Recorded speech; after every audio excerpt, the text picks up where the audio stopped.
Welcome, friends and colleagues. I just wanted to take a few minutes to show you how to navigate to some of the resources I depicted in the webinar, and also just to show you how to find things that might support your instruction.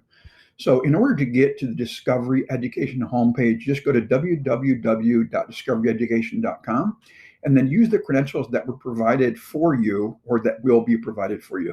The very first row you see on the homepage is what we call recommendation row. On the basis of what you filled in terms of your preferences, you will see the brand new stuff that is added to the resource every single day. It's pretty cool, and it couldn't be more spot on, by the way. The things that are represented here are definitely me. The second row actually represents the rigorous course content that you have access to. I think you have access to STEM Connect, Science Tech Book, etc. So in order to get to that content, that's in the second row. And then, of course, the third row down, I love. This is sort of like Facebook or Prime Video or Hulu. This is the part of the website that you actually get to personalize. All these channels were channels that I have selected that you can move around at your will. So, for example, if I select STEM Camp and I want to move it down, I can very, very easily do that. Or if I want to have current events moved up, I can do that. So you can actually tailor it to your specific needs. So we'll come back to that later. So I'm going to do something that's pretty intuitive. Let's just do a very quick search. I want to look for rotation versus revolution. And let's see what comes back.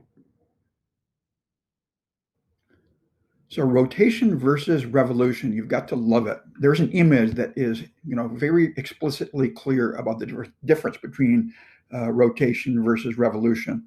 And you can also, by the way, find other incredible stuff by going to interactives. I love going to interactives because it's sort of a dynamic way to depict the sorts of things that you are learning. So let's check out this investigation called the Scientific Revolution. So this appears to be an entire integrated lesson on the scientific revolution. And so let's take a look at the actual timeline. Let's see what's on the timeline. I'm actually looking for Galileo. Let's see where Galileo is. Galileo should be represented here. There it is. Galileo is tried for heresy. How cool is this? Galileo tried for heresy, and then you can see that the reason that he was actually tried had to do with the heliocentric theory.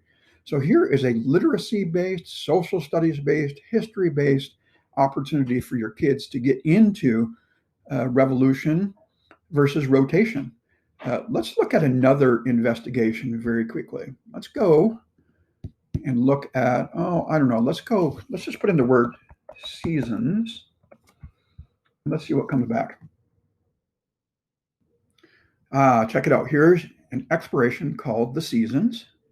Let's take a look at this. You can see seasons change during the year. After winter comes spring, then there's summer, followed by autumn. Continue. Look at that. You actually have the Earth on its 23.5-degree axis. If you click the button revolve, you can see what it actually looks like. Pretty neat. Let's hit stop. Let's go see what's next. Look at this. We can actually hit the seasons, and we can see what the relationship is between the seasons. So much more dynamic, rather than asking kids to memorize revolution, rotation, heliocentricity, eccentricity, geocentricity. You actually have the opportunity to show them something that's a little more interactive. So I'm going to go home. Anytime you want to go home, just click on the Earth that's in the upper left-hand corner, and you can always go home. I want to just very quickly show you other resources that you have access to. Dr. Moss and I and several of my other colleagues have been working very hard on these UN Sustainable Goals based camp experiences that are 5 days long. These represent 6 to 8 hours per day. So check it out. Here's one on water. Here's one on food. Here's one on energy. There's one on infrastructure coming. There's another on reverse engineering the brain coming as well. Let's randomly go to day 5 to see what's in day 5 of STEM Camp, just to give you a sense of what's represented there. So every day of STEM Camp starts out with an introductory module. So if you see the introductory module, just navigate to the next one. So we're going to go next. And let's take a look at the schedule for the day. check out these cool hands-on activities. Dancing diving beetles, stacking liquids investigation. So that's sort of D equals M over V. Here's floating fruit mathematics. What happens in terms of flotation as a result of density? Does it sink or float? Oobleck and music. Psychedelic milk, that's the demonstration that you saw in the webinar. There is the can race. So this is pretty typical of STEM Camp. You're going to see a ton of stuff that is in the context of a robust, curated experience for the kids. Well, let's just say that you don't have the time to do an entire 30 to 40 hours of camp, and you want to do something that is standalone. Well, if you go into the resource, you can actually find this channel called Learning at Home. Learning at Home actually contains a ton of stuff for hands-on STEM, mathematics, healthy habits, social emotional learning. You can see stuff related to virtual field trips, audiobooks, podcasts, you name it. It is absolutely 100% there. So I wanted to just point out, in the rigorous, robust curriculum solutions that you have represented, note that you also have coding.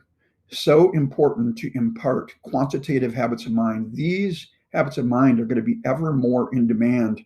Really important to check that out, whether you want to do Python or whether you want to do HTML, or a graphical interface. You should check out coding. It's a very, very powerful resource. So that's a very, very quick look at the things that are in the resource. I know it's strictly navigational. I hope this gave you a sense of the things that you can actually use to support your instruction. Believe it or not, that's just the tip of the iceberg. This is an ocean of fantastic stuff. We truly are living in the golden age of virtual learning. So why not go in there, kick the tires, check it out, see what's there, and see what you can find that's related to your instruction. Thanks so much for your time.